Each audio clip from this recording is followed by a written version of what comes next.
under Minter.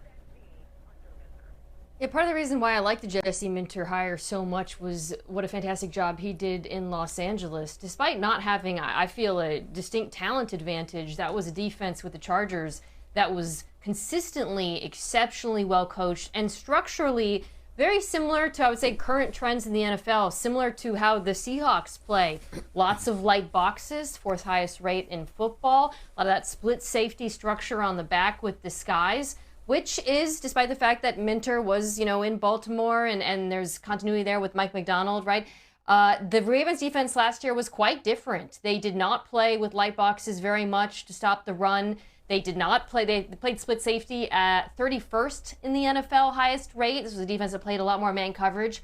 So I'm intrigued to see when Minter comes back and he's taking over this defense, does it look more like the Chargers? The light boxes might be a little bit difficult because Trey Hendrickson was their big signing. He is not very good against the run. Do they trust their linebackers to hold up in that regard? But that is really key to the structure of how he likes to call defense. And to me, it's going to be key to whether or not this unit can bounce back from what we saw last season.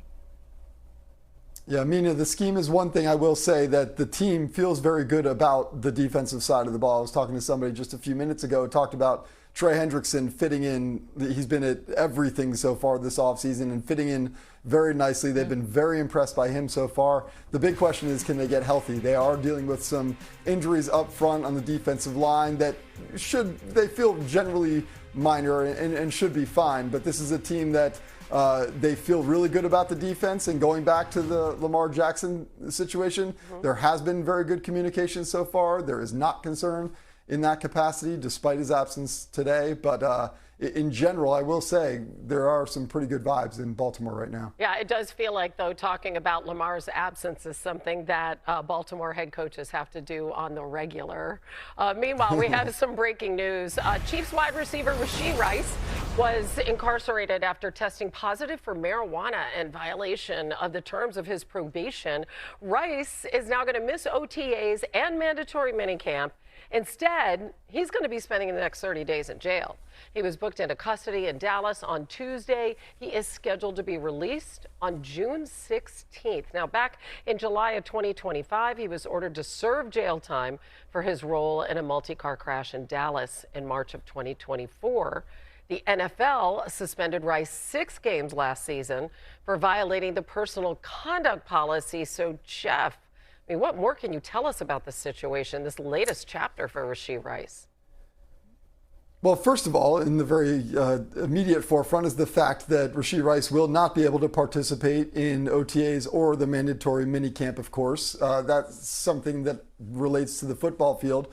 The question then becomes whether the NFL will also provide discipline based on the fact that he did fail this marijuana test through his probation. That's not through the NFL, though. I did reach out to the league, and their simple comment at this point is, we are aware of the report and will decline further comment at this time. So we will wait to see whether Rice will face further discipline from the NFL here. Certainly, though, his own problems to deal with in the immediacy here with 30 days in jail. And in terms of the team, Rice is supposed to be a key piece for Chiefs receiving core that certainly had to rely a lot on Travis Kelce, who's obviously coming back this season. He's been the team's leading receiver for 4 straight years.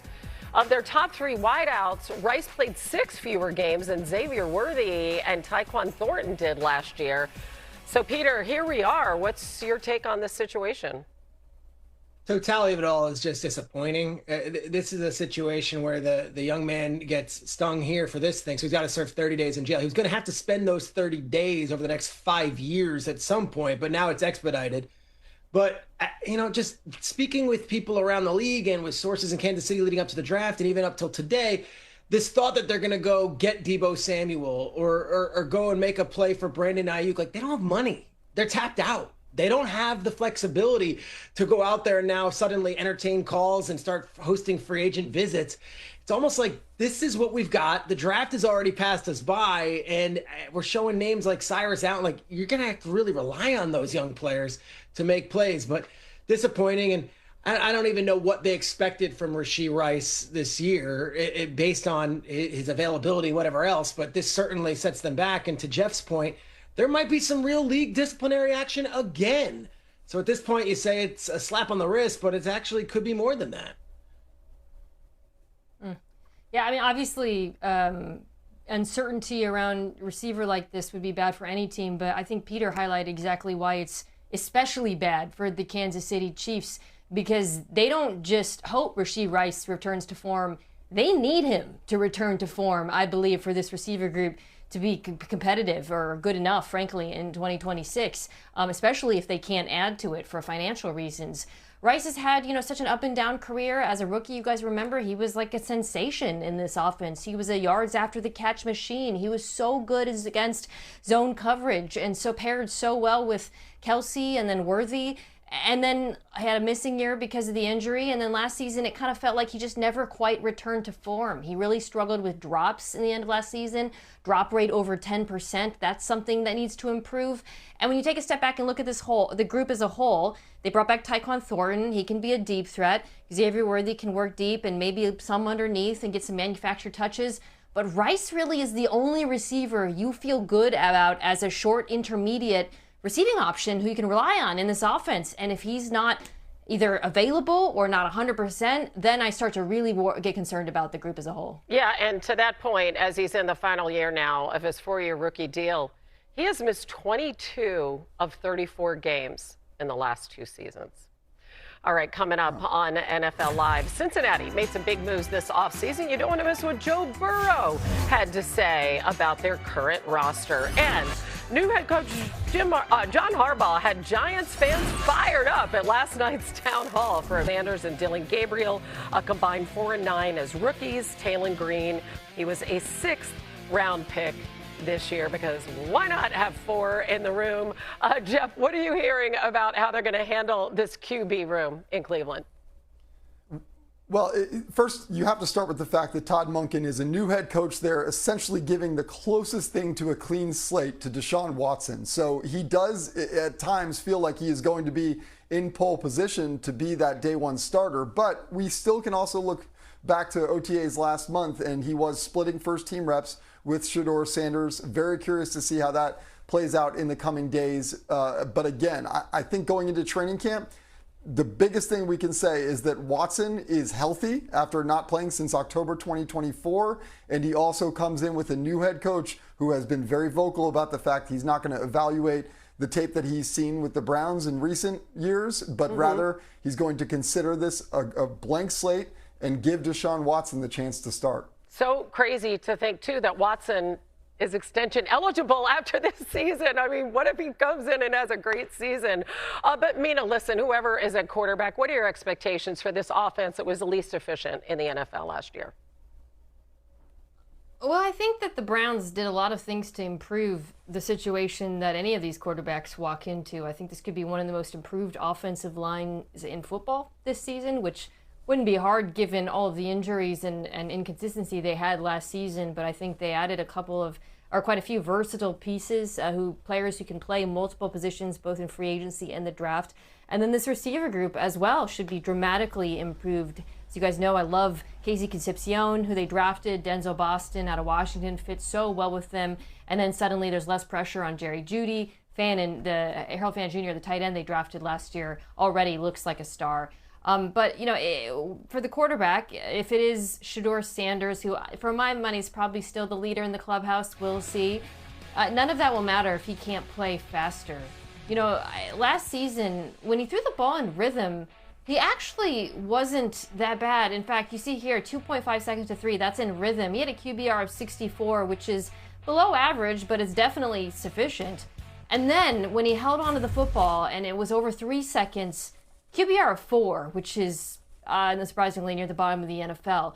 And the problem is he had the longest time to throw of any quarterback in football last season. So he has to play faster for this to work. But I do think if he is the starter, will be in a significantly better situation than last season. Okay, that's good. Let's look on the other side of the ball. And Peter, apparently you win the big prize today. You get to talk about everybody who's not there. Myles Garrett isn't there. Defensive Player of the Year, got a new contract last season. Your thoughts on that?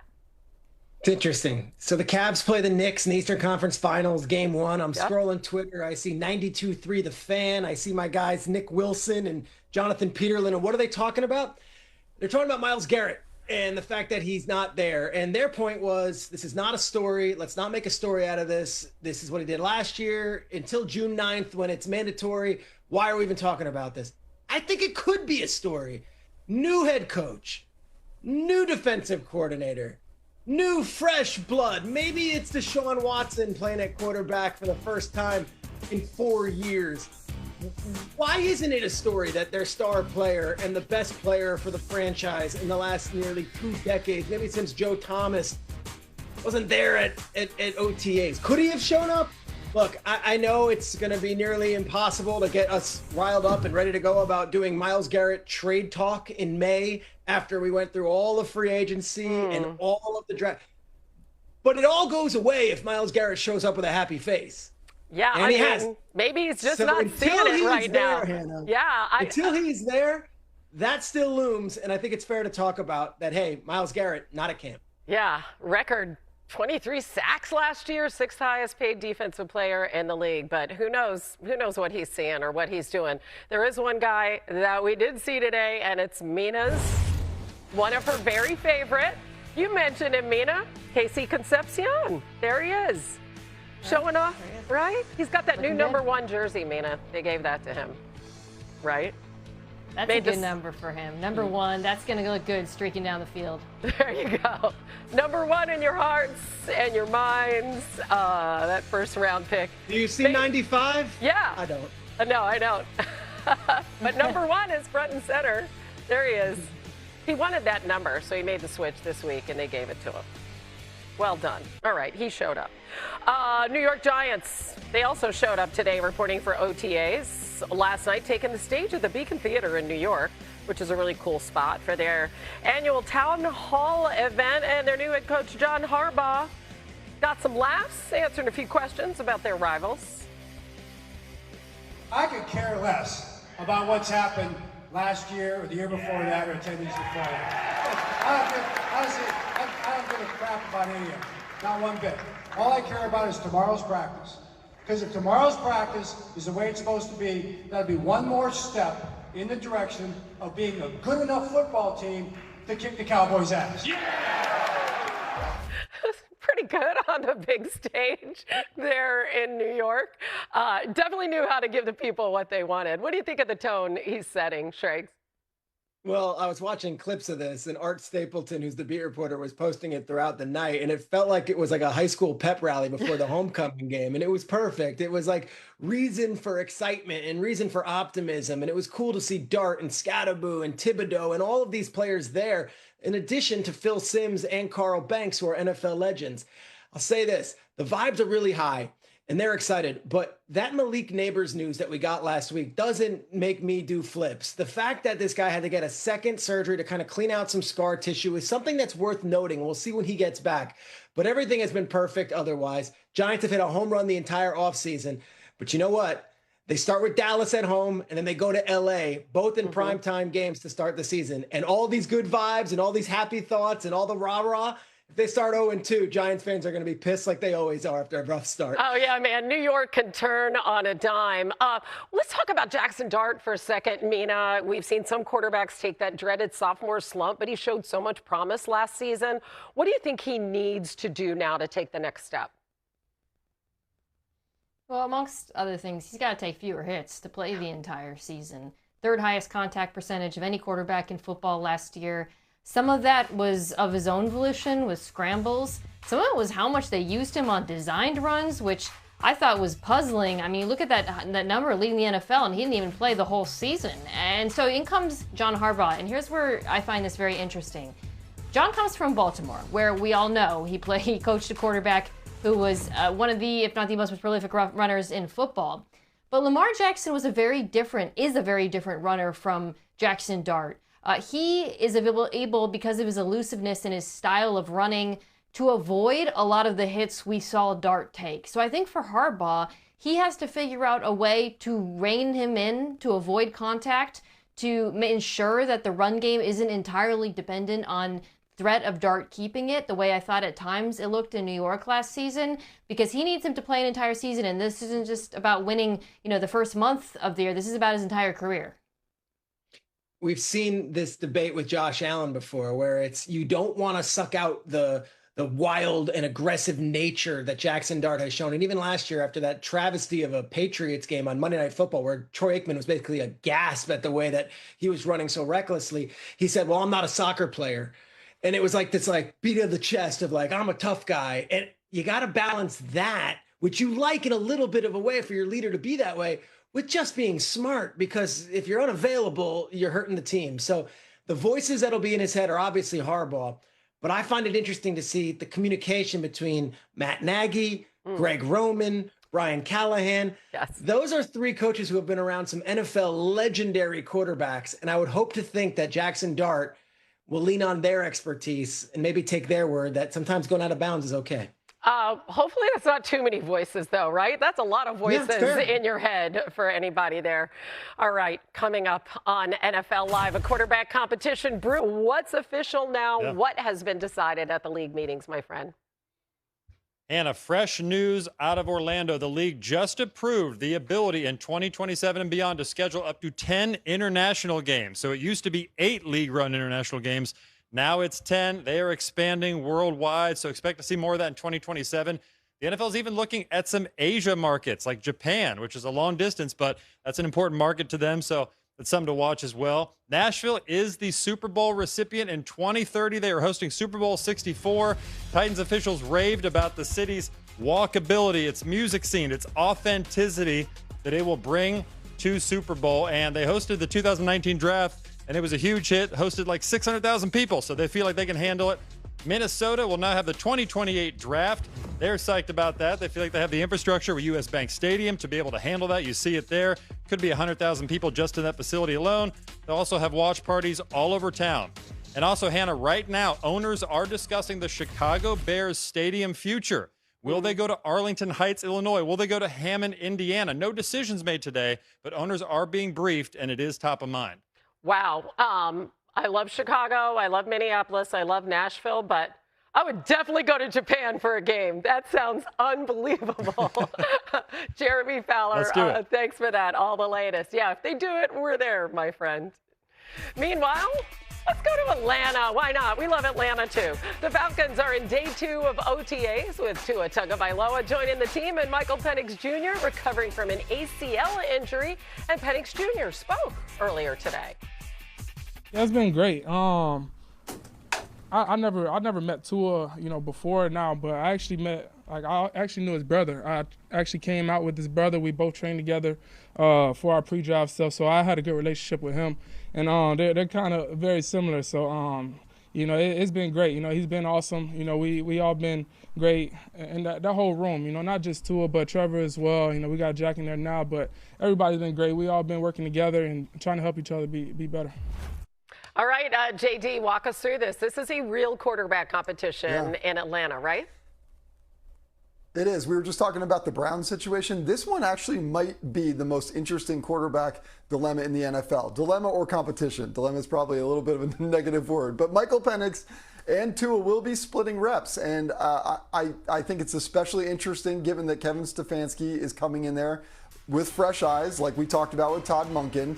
And I also think that what's going to be even more interesting is the fact that Tua is the type of practice player who will likely impress. He is accurate. He throws a great football by all accounts. I think that he's going to come in there and maybe surprise some people with his ability to really compete for this job. We should also point out, though, that Michael Penix is still dealing with his recovery. So for now, he's still he's splitting reps in individuals. He is not yet participating in team drills. I would expect by training camp for that to change. Okay, so Mina, which quarterback in your mind has the bigger upside for the Falcons?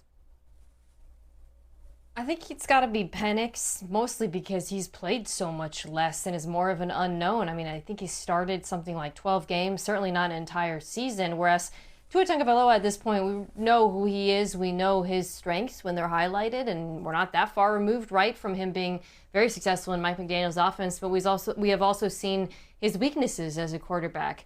To go back to Penix, though, there have been moments, even whole games, where you've seen that big arm that made him so appealing to Atlanta, the ability to throw the ball downfield, outside the numbers. But I also think you have seen limitations that will be pushed on as he moves forward. Specifically, I would say, lack of throws over the middle of the field, and then the fact that he would not or did not play under center in this Falcons offense under Zach Robinson raises the question, can he do either of those things? I think he's got a lot to prove in this league, and if he can prove that he's capable of playing more under center, throwing over the middle of the field, then you start thinking about his future as a quarterback. But as of right now, Peter, it remains an open question whether or not he's capable of it. No, and they ran that pistol offense for him last year, and it was to his detriment because now new eyes come in, whether it be Matt Ryan or Ian Cunningham or Stefanski or even Tommy Rees, and it's like, I don't have any proof of concept that you can run our offense under center, which is a major deal in the NFL. They strictly were out of shotgun, and they ran this funky, pistol stuff, and it isn't orthodox, nor is the fact that he did overcome those injuries in college, nor is the fact that he was a top 10 pick by a team that already had a quarterback they were paying all this money. Fresh eyes on this team, remember? So they bring in Tua for next to nothing. And if I look at Matt Ryan and I look at Kevin Stefanski, those are two quarterback gurus. Ryan, of course, played the game. Stefanski played it in college and has been considered one of the better quarterback coaches over the course of his 20-year NFL career. I would trust whatever they decide is the best option. And I'm thinking Penix has the bigger upside, yes, but it might be a bit of a learning curve for him where Tua, you plop him in right now. And to Jeff's point, on air and just in a practice, there might be no prettier thrown ball than Tua Tagovailoa. This is so crazy to both of your points. Penix took over 300 snaps last season. You know how many of them came under center? One. Just Wild. one. That's crazy. All right, coming up, the Bengals made significant changes on the defensive side this offseason. Stay tuned to hear what Joe Burrow had to say about all those big moves in Cincinnati. Got it. I'm sure that's what happened. That's it. Yeah. Right. So we got us to thinking that what if this happened to someone on our panel here, our esteemed Mina Kimes, who, look at that, Mina. They totally, Yes, there's your exactly. trophy. Oh, Wheel of Fortune. Yeah. Okay. Wheel of She'd Fortune. still be proud. I'll play Celebrity would Wheel still of be proud of Fortune that. anytime, please. You know what? I'll Hey, take can that I interject invitation. here? Wheel of Fortune's the minor leagues. Mina won the major leagues. Let's go. Come on. What are you I know, talking about? she did. She did. Our Celebrity Jeopardy champ. I do want to see her, though, on Wheel of Fortune. She would dominate. There you go. All right, time for Different game. Yes, let's do it. Let's make it happen. Raiders offensive coordinator Andrew Janocko spoke yesterday about his rookie quarterback, Fernando Mendoza. Here's what he had to say. He's somebody that wants to know the whys of everything, the story behind everything, what we're calling, but why are we calling it? He's really just a sponge that wants to know everything. So it's a lot of fun working with a quarterback like that because he's coming in as a blank slate in this offense, never been in this offense before, and just asking a ton of questions. He's asking questions that you might not have thought about in a couple years. Yeah, they're probably not used to that. That kind of tracks with what we know about Mendoza. When do you think we'll see him starting, Shrek? Well, it's interesting because Janocko and Kubiak had Darnold last year in Seattle, and they both come to Vegas, and they've got Cousins and Mendoza. This would be the biggest question because if you know Tom Brady, the one thing he's preached about quarterback play in this league is that we rush these guys too early, and it's for the detriment of those quarterbacks. The ones who have the most success, himself under Bledsoe or, of course, Mahomes under Alex Smith for a year, are the guys who weren't rushed. However, if Mendoza is clearly outplaying Cousins and seems to be ahead of the game, I don't know if you just keep him in the stable for that reason alone. It's going to be interesting how they play, and I would hope to think that if he is ready and he's outplaying Cousins, he'll get that opportunity. Yeah, and the tougher part of their schedule is on the back end, by the way. All right. New Orleans quarterback Tyler Shuck had some praise for rookie wide receiver Jordan Tyson, the 8th overall pick. And here's his quote. He said, "I think his body control and his separation is what stands out to me. I think he's an elite separator, and also his hands have been really exciting to see kind of close up now. He's so sure-handed. He's got this great kind of feel. He's very friendly to the quarterback, I would say, and obviously his big playability is what shows up all over tape." So we're still very early on in the process, and I think more than anything, just getting on the same page with the playbook. He's doing a really good job of that. I think he's really smart, so we're excited to keep going with him. I kind of love the idea of seeing the two of them, Mina. How do you think he's going to impact Kellen Moore's offense? Well, that's a great scouting report from Tyler Shuck, because a lot of the terms and the way he described him remind me of how a lot of us felt about him watching him ahead of the draft. The body control, the separation, the suddenness. I think he's a really good pairing with Chuck in this offense because of his willingness to work over the middle of the field, that intermediate part that I think Tyler Shuck is also very good at throwing to. And I like how it pairs with Chris Olave. You know, Olave had 100 catches last year, but no other Saints receiver had more than 50. The next closest of the receivers was Rashee Rice, who, as we know, was traded. So they really needed a second wide receiver, and they get one who has the ability, I think, to be a number one. This could be a 1A, 1B situation in New Orleans, and it's not surprising that the quarterback is thrilled. Yeah, no kidding. I think it'll be a lot of fun to watch. Meanwhile, on to Cincinnati, where quarterback Joe Burrow spoke about his team's offensive moves, and he said, and I quote, "They're going to keep getting great players to come play for the Bengals, and when they do that, then it's my job and Zach's job and the leader of this team to bring the locker room together and then go execute on the field. We have everything we need." Jeff, what does he mean by everything we need? Well, he means defense, and quite frankly, that has obviously been the biggest question in Cincinnati when it comes to supporting Joe Burrow and keeping him from having to have a shootout every single game. 4 new defensive starters. Burrow saying that he has felt the presence of those players already. No, they're not really able to go up against each other much in practice at this point of the year, but Burrow just saying that the locker room is feeling the presence of those players already, and that is huge. I mean, Burrow's endorsement, I think, for this defense is a big deal because it has been such a deficiency for this team and, quite frankly, kept Burrow from being better from a season standpoint than he's been. So big news out of Cincinnati. I think that they're on to good things. Yeah, it feels like they wouldn't have done that big trade for Dexter Lawrence if not for maybe some implicit or direct pressure from Joe Burrow, right, to improve that defense and improve it immediately. And I think that defensive line will be improved. I do still, pardon me, have concerns about the run defense, however, especially kind of looking at the linebacker group. But that's where I think the quarterback can help, because if the Bengals offense is what we all anticipate it'll be and he's able to create leads, they might not have to stop the run as much, and that defensive line, which should be vastly improved, will have the chance to get after it because opposing offenses will have to pass to try to keep up with Cincinnati. So I do think this defense will be better. How much better is the question, but average really should be good enough if this offense is what we think it'll be. Yeah. It's been an interesting offseason for them, right? I mean, they spent the 4th most money in any team in the league. That's not Bengals football historically. And I spoke to Zach Taylor last week on my podcast, and he said, we return 11 starters on offense. 11. That is really rare. There's continuity with the coaching staff. And if you look at the AFC North, there is a new head coach, a new offensive coordinator, and a new defensive coordinator in 3 cities. There's one team that brings everyone back, and that is the Cincinnati Bengals. I know they're kind of a sexy pick right now. I saw Orlovsky gave him as like an early May Super Bowl pick out of the AFC.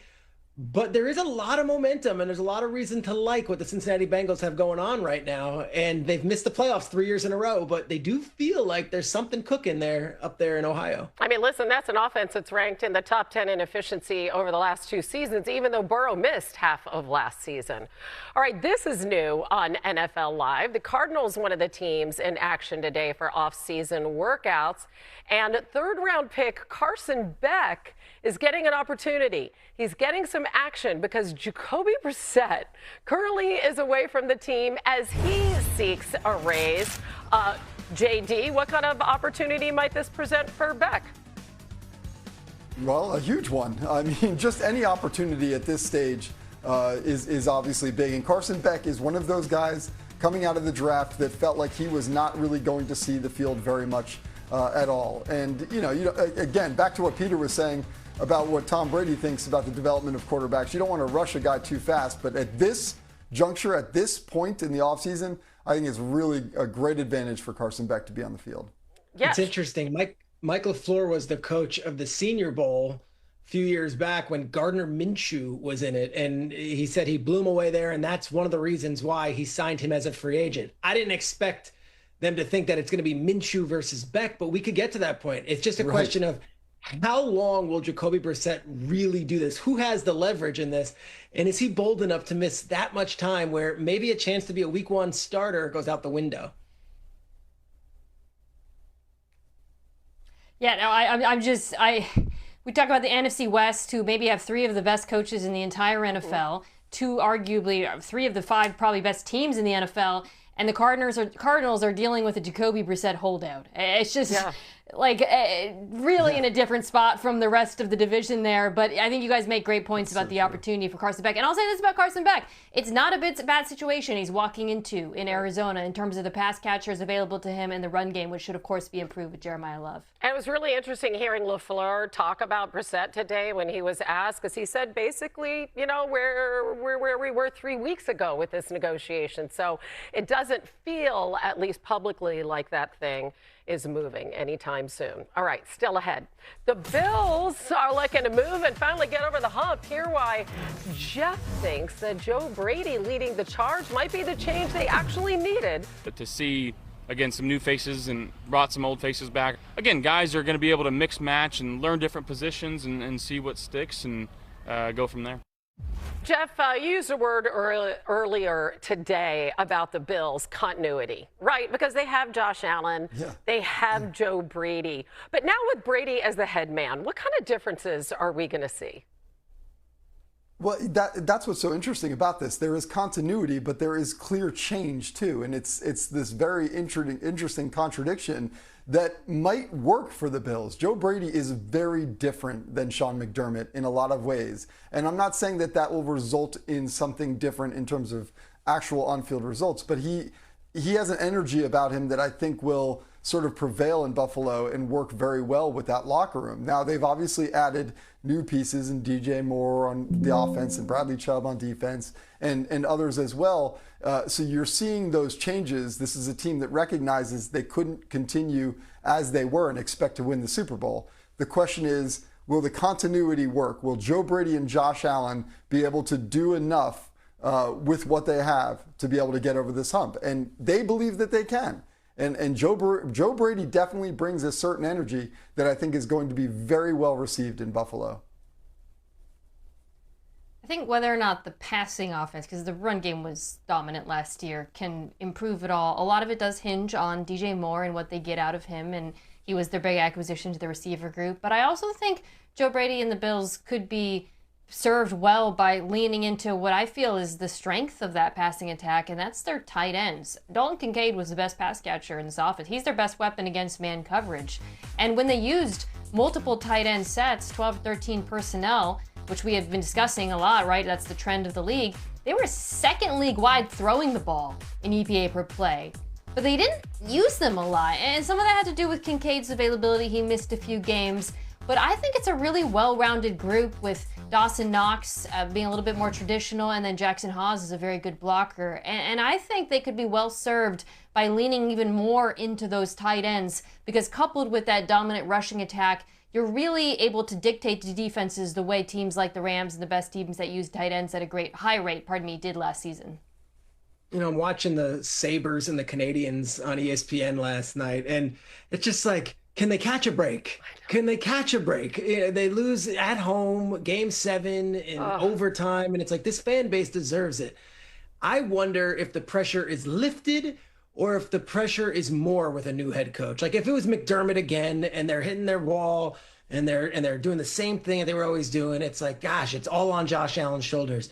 But to Jeff's point, here comes a very different type of coach.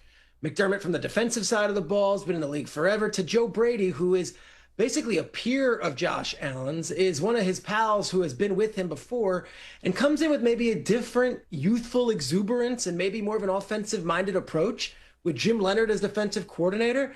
That I'm fascinated to see how they come out of the gates. And I think week 2, opening that new stadium against the Lions on Thursday night, is going to be a nice litmus test for all of us to see where these Bills are under the spotlight, under the pressure, and how they respond to that.